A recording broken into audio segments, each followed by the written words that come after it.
À la fin de ce chemin de croix, je voudrais dire à tous ceux qui nous écoutent et nous regardent que nous venons de vivre un grand événement avec ce chemin de croix, avec une foule énorme, j'allais dire bigarrée, des enfants, des jeunes, des adultes, des vieillards, des personnes de toutes couleurs, de peau, sans doute à des moments très très différents dans leur itinéraire chrétien, mais qui étaient là pour prier ensemble, pour suivre Jésus dans sa passion et marquer ces étapes du chemin de croix jusqu'à cette basilique Saint-Denis.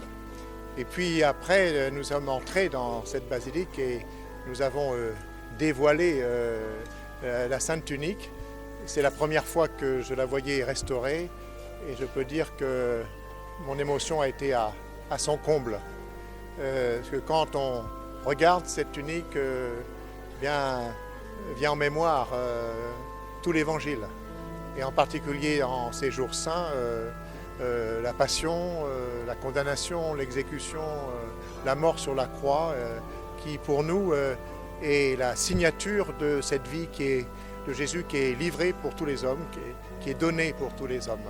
Et je pensais j'avais peur, je craignais que, étant donné les événements, ce qui venait de se passer à Argenteuil, tout ce qu'on disait dans les médias, les chrétiens soient timides pour venir. Et là, c'est une foule innombrable qui est là. On voit que toutes ces personnes sont extrêmement touchées par cet événement. Et donc, je voudrais dire à tous ceux et celles qui nous regardent que durant ces 15 jours jusqu'au deuxième dimanche de Pâques, il faut venir ici à Argenteuil.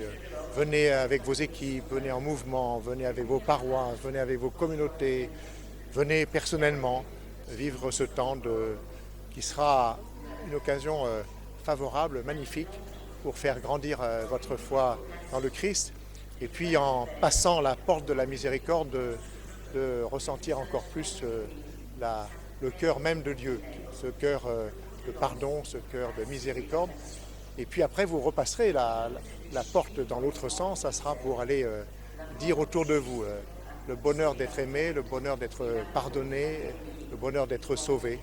C'est bien la mission des chrétiens, non pas de garder la foi pour eux, mais de la partager sans prosélytisme, et tout simplement avec les mots de tous les jours, de dire cette joie d'être aimé par le Christ et de contempler cet amour qui va jusqu'au bout, qui va jusqu'à donner sa vie. Et au petit matin de Pâques, ce sont ces femmes qui vont dire aux disciples « Christ est ressuscité ».